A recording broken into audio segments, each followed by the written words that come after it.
nabad dadkayna daawanayo waxaad ku soo dhawaataan qodobada ugu waaweyn warka telefishinka iyo raadiyaha hami maamulka gobolka Hiiraan oo ka hadlay dagaal beeleedyo dhacay ciidamada dawladda federaalka ee Soomaaliya oo howlgalo ka sameeyay deegaanka luuq ee duleedka baladweyne dibadbaxyo ka dhan ah maamulka Puntland oo laga abaabulayo magaalada boosaaso ee xarunta gobolka bari qodobka dibaddana waxaad ku maqli doontaa sacuudiga oo soo jeediyay in mowqif adag oo islaami ah laga qaato gardarrada Israa'iil ee dhulka reer Falastiin maalinimo Arbacada taariikhdu ay ku beegan tahay 17 bisha 6 sanada 2020 inta dhageysateen waxay ahaayeen qodobada ugu waaweyn warka telefishinka iyo raadiyaha hami qodobadaas oo dhameystiran waxay diisi aan baqaadi doonaan uga Cabdiqaadir Daawud wararka naga soo gaaraya gobolka Bari ayaa sheegaya in magaalada Boosaaso ee xarunta gobolkaasi uu ka socdo abaabul dibadbax ballaaran oo lagu wado inay dhigaan shacabka ku dhaqan gudaha magaaladaasi dibadbaxyadaasi ayaa waxaa lagu soo waramayaa in looga soo horjeedo Puntland gaar ahaan hanaanka ay u qaybisay afarta waxood ee ay ka kooban tahay magaalada Boosaaso ee xarunta ganacsiga ee maamulkaasi wararka qaar ayaa sheegaya in qorshuhu yahay in la qabto mudaharaadyadaasi maalinta Jimcaha ee nagu soo aadan haddii aysan maamulka degmada wax ka bedelin sidoo kale qaar ka mid ah waxgaradka deegaanka oo la hadlay warbaahinta ayaa ku eedeeyay wasaaradda arrimaha gudaha ee maamulka Puntland inay dhibaato iyo kala qaybin ka wado magaalada Boosaaso isla markaana ay ka tirsanayaan cadaalad darro wali ma jiro wax hadal oo ka soo baxay madaxda sare ee Puntland ee ku aadan xiisada ka taagan halkaasi arrimahan ayaa ku soo aadaya iyadoo maalmihii la soo dhaafay uu muran ka taagnaa sida loo qaybiyay afarta waxood ee Boosaaso taasoo dhalisay xiisad hor leh oo u dhaxaysa wasaaradda arrimaha gudaha Puntland iyo shacabka ku nool magaaladaasi ciidamada militariga Soomaaliya oo kaashanaya kuwa midowga Afrika ee AMISOM ayaa howlgalo ka fuliyay deegaanka luuq ee duleedka baladweyne faafahinta warkan waxa ay noo eegayo wariye Ibraahim Maxamed Xasan ciidamada dawladda Soomaaliya oo kaashanaya ciidamada midowga Afrika ee AMISOM ayaa howlgalo qorsheysan waxa ay ka fuliyeen deegaanka luuq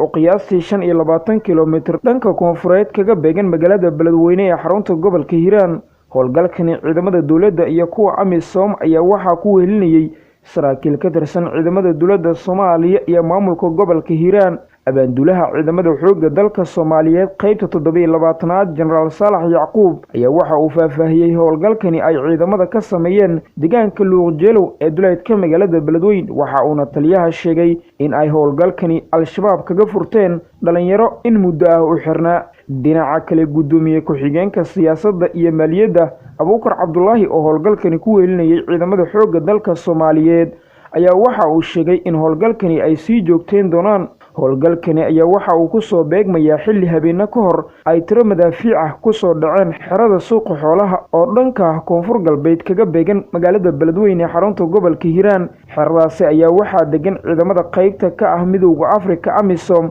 qaybtooda ciidamada Djibouti jugta madaafiicdaasi iyo rasaas goosgoos ah ayaa laga maqlayay dhammaan xaafadaha iyo deegaanada ku xeeran magaalada baladweyne ee xarunta gobolka Hiiraan Ibraahim Maxamed Xasan Ibraahim Jamuni raadiyaha iyo TV-ga caalamiga hami baladweyne mahadsanid Ibraahim dhanka kale maamulka gobolka Hiiraan ayaa ka hadlay dagaal beeleedyo dhacay sida uu qodoboreedkaasi uu nugu eegayo Yaasiin Cali Axmed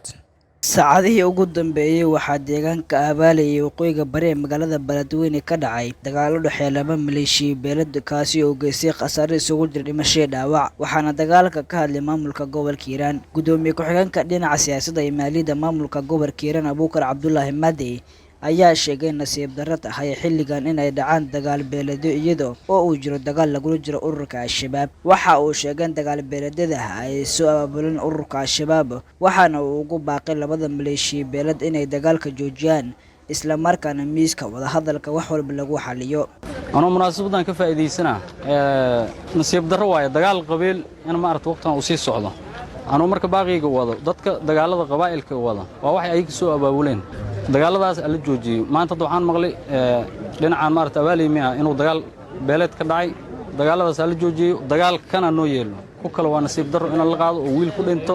deegaanada degmooyin ka tirsan koonfurta iyo bartamaha Soomaaliya ayaa waxaa inta badan ka dhaca dagaal beeleedyo waxaana jira kuwa xal laga gaaray iyo kuwa weli colaadooda taagan tahay Yaasiin Cali Axmed raadiyaha TV-ga hami baladweyne